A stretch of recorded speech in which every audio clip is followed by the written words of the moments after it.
My boyfriend is driving me insane because he keeps hiding my stuff and then putting it back later, saying I must have just not seen it and that I'm causing unnecessary drama. Posted by you/Maminda Sinborbora. My boyfriend of 5 months moved in with me 3 weeks ago. He had some problems with his apartment, damp walls, and it needs to be renovated. Since my roommate is currently spending some time abroad, I told him it would be okay if he stayed at my place for 4 to 6 weeks, he'll be able to move back to his own apartment by then. So now we've been living together for 3 weeks, and things started out great. Jealousy had been a bit of a problem between us because we often go out separately, probably once a week, but coming home to the same apartment helped him get over his unjustified jealousy. But there has been one new problem. Now, this may seem petty at first, but I'm really at my wit's end with this one. Ever since he moved in with me, things have started disappearing and then reappearing a day later in the same place they were missing from. I'm talking about documents, small household items, and food. And it's not like losing keys and then finding them again somewhere else. I specifically look for something in a certain place where it isn't, only for it to be there the next day. For example, I like to take a chocolate bar with me to work in the morning, and for that, I normally keep a pack of chocolate bars at home. Shortly after he moved in, I woke up to find all the chocolate was gone. I asked him about it, and he said he didn't know anything about it. I came home only to find the chocolate bars back in the cupboard. I asked him again, and he said he didn't know anything about it. Maybe you just didn't see them in the morning. We're talking about a large pack with about 12 chocolate bars, how could I not see that? At first, I thought it was maybe some strange kind of humor, but he seems angry when I bring it up, and it's really starting to piss me off because, sometimes, the missing items belong to my friends, and I end up unable to return them on time. Other times, they're important documents I need for a specific day. Now, I have absolutely no idea what this is about. I am not crazy, I just don't understand it all. He gets really angry when I talk about it, saying I'm making this up just to cause drama. Why would I do that? I have no idea what's going on. Does anyone have any ideas? Relevant comments. Commenter. He's gaslighting you, you need to run. Ops response. Someone else used that term too. I looked it up on Urban Dictionary, but I'm not sure what it's supposed to mean. And why would someone do that? I mean, what's the goal behind it? Commenter 2. The goal is to make you think you're crazy so that you doubt your own sanity, while he remains in control of the situation and is always right because you are clearly insane. Commenter 3. To expand on this comment, it's a way to manipulate you and increase his control while diminishing yours. It sets the stage for an abusive relationship, manipulating the victim into dependency on the abuser, making them mentally uncertain or unable to leave the relationship, often financially trapped or without the means to escape. You may want to question his motives here. Would someone who cares about you, and who you supposedly care about, want to make you feel insane? What motive would he have for moving your things and then putting them back? Ops response. I don't know, this sounds really messed up. He's a nice guy, and, I don't know how to put it, he's not the most academic guy. This sounds like serious psychological manipulation. Commenter 4. You mean, you think he's a nice guy because his actions, before his most recent ones, have led you to assume so? How long did you know him before you started dating? Do you have a lot of mutual friends? Do you know any of his exes? Does he have a job? Does he stay inside all day? Ops response. I've known him for about 2 months. We met at a mutual friends party. I had just gotten out of another relationship and wasn't interested in dating, but he showered me with very romantic gifts, gestures, and letters, which I hadn't experienced with any of my exes, so we started going on dates about a month after we met. He wanted a relationship very quickly, and at some point, I thought, why not? He works at a gym, but only 6 hours a day, so he's not there all day by himself. He usually leaves the apartment 2 hours after I do and returns 1 to 2 hours before me. Update 9 days later. First of all, thank you all very much for your suggestions, advice, support, and concern. I've received multiple PMs asking if I was okay, and I really appreciate it. So, back to my situation. After reading all your comments and doing some research on gaslighting, I was really freaked out. Plenty of you pointed out other red flags in our relationship. It got me thinking, and more things came to mind that should have worried me a long time ago. Our whole relationship felt pretty rushed from the start. I didn't even want to date, but he showered me with romantic gifts, gestures, date ideas, and texts until I finally gave in. He was pretty upset when I didn't want to say I love you right away, when I didn't want him to meet my family immediately, when I insisted on using a condom, he said you don't trust me, and when I refused to book an expensive vacation with him. He was very jealous and didn't want me to go out without him, even though he went out with his friends all the time. He made me cancel plans to spend time with him and then stood me up. He logged into my Facebook and changed my relationship status one day after we started dating as a surprise. I was actually worried about that at the time but convinced myself he was just bad at making surprises. As one commenter pointed out, all the things that had gone missing were somehow connected to me leaving the house or meeting friends and family: a gift for my friend, the key to my parents' house, a borrowed USB stick, documents for an application for a semester abroad, which we had a huge fight about because he didn't want me to go, etc. After reading about gaslighting, I ordered a nanny cam. Unfortunately, the delivery took 4 days, but after just one day, I already knew I couldn't be with him any longer. I wanted him out of the apartment as soon as possible and with as little drama as possible. I told him that my roommate had gotten a really interesting job offer and would be cutting her vacation short to come home in a week, so he had to move out.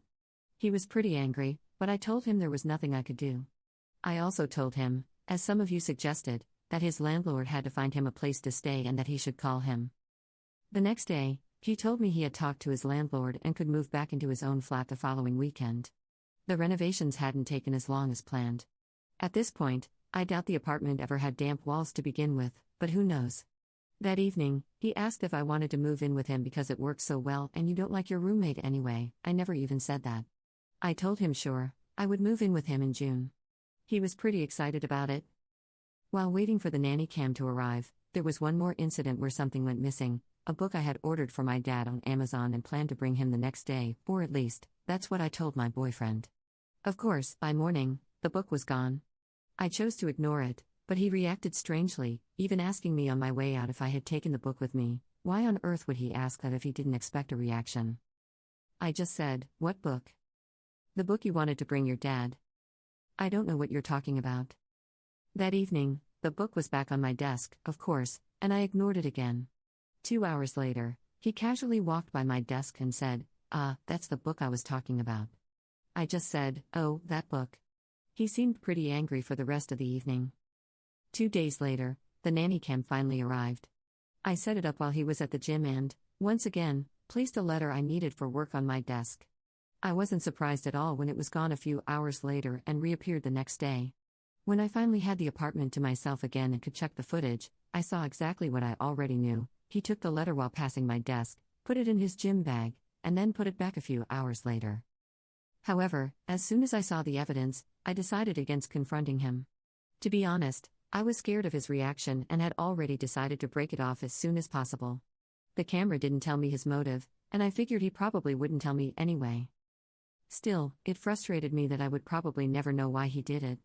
On the last evening before he moved back to his newly renovated apartment, I told him I wanted to watch an old movie called Gaslight. Thanks for the tip, everyone, it really is a great movie. He sat with me through the whole film but was quieter than usual while I kept talking about how unrealistic it was and how obviously insane the husband was. I actually expected some kind of reaction from him, but he just sat there looking nervous. On Sunday, he took all his stuff back to his apartment. My brother had arranged for someone to come and change the locks, and as soon as that was done, I sent my boyfriend a text telling him it was over. I said I had no interest in being contacted again, that our breakup was final, and that it was very sad he had to hide my things to keep the relationship interesting. Since then, he's been calling me nonstop, but I haven't picked up and I won't. I know this isn't the most heroic or exciting ending. I could have confronted him with the video evidence, but instead, I cowardly broke up via text. However, I really didn't want to have a dramatic fight, I just wanted it to be over as quickly and smoothly as possible.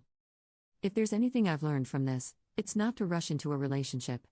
For the past 7 years, I've jumped from one long-term relationship to the next, and I think it's time to stay single for a while and focus on my college classes.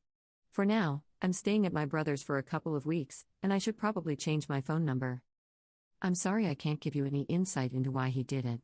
It could have been kleptomania, a prank, or just him messing with my stuff because something about me frustrated him. I will probably never know. In all the texts he sent me, he just says he doesn't know what I'm talking about and that he never took my things. Relevant comments. Commenter. Breaking up with this psycho over text wasn't cowardly in this case, you did all the smart things. You busted him on video, got him out of the house, changed the locks, and then broke up with him. If anything, this is probably one of the smartest breakups I've ever seen. Ops response.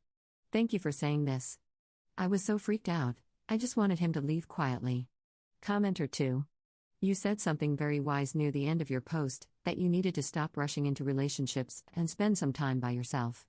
I learned, after many unproductive relationships, none of them were bad, they were just nothing special, that learning to spend time by myself and becoming comfortable with it made me a much happier and calmer person. It allowed me to approach relationships differently because I was no longer desperate for someone to be with, I was quite happy with my own company. Now, I only spend time with people who make me happy. I have no interest in friendships or romantic relationships that are stressful. Ops response. Exactly, I had a long talk with my brother and his wife, and they reluctantly told me that most, if not all, of my ex-boyfriends were some kind of douches and that they always had the feeling they held me back. So, I guess it's really for the best to focus on myself for a while. Second update 2 months later. Final update, I'll try to keep it short this time. Unfortunately, my last update was locked, so I couldn't reply to every comment I would have liked to. In the past few weeks, I've gotten some messages asking if I'm okay/still alive, so I thought I'd write one more update.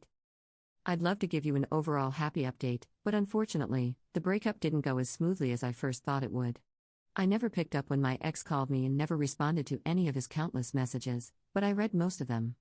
There was a certain shift in his messages after about 4 days when he suddenly went from this, "I love you and miss you so much. I don't know what you think I have done, but I can assure you I didn't do anything wrong. Whoever told you that is a liar. Please give me another chance." To this, "You're such a whiny beach, no wonder you can't hold a relationship with anyone. I hate you, and there's no second chance for us, no matter how much you wish for that. For your own sake, pray to never run into me again." I blocked his number later that same week but had an overall bad feeling when some strange things started happening. Some friends of mine called to ask if I was okay, and they were all under the impression that I had broken up with him because I wanted to concentrate on my mental health. Twice, I arrived at work to find everyone surprised to see me because someone had called to say I wasn't feeling well enough to come in. When I asked who it was, they said he had claimed to be my doctor. Also, my ex wrote to my mom on Facebook, they had never actually met in person, pretending to be a concerned friend asking about my well-being after my latest breakdown. It was very easy to clear some of that up, especially with my family, but it was harder to do so at work. After 3 weeks at my brother's, I decided to move back into my own apartment, which turned out to be a bad idea. On the second evening, I saw my ex in front of the building, and then I saw him at least every other day, standing on the other side of the street, just watching. After about a week, someone started ringing the bell at 3 a.m. for 5 nights straight. On 3 occasions, I came home to find a small piece of paper in front of my door with a flame drawn on it. It creeped me out so much that he somehow managed to get into the building. I grew more and more afraid to leave the apartment and finally decided to move back in with my brother and his family. My friend, whom I shared the apartment with and who is currently abroad, didn't take the whole situation well. She was furious when she heard that I changed the locks without telling her, and even more furious when I told her I'd be moving out because that wasn't what we had initially agreed upon. However, I just can't go back there. In hindsight, though, I probably should have involved her more in the process. I did ask her parents if it was okay to change the lock since it's their apartment, but I didn't speak to her about it. I feel really crappy about letting him stay in her apartment in the first place. I also went to the police to get a restraining order. I was surprised by how hard it is to get one. I needed not only evidence of him harassing me but also evidence that he was threatening my safety. However, after long hours and much patience from my sister-in-law, I finally got one. The bright side is that I got approved for my semester abroad, which starts in October. To avoid burdening my brother any longer, I will be leaving in August and maybe traveling around a bit.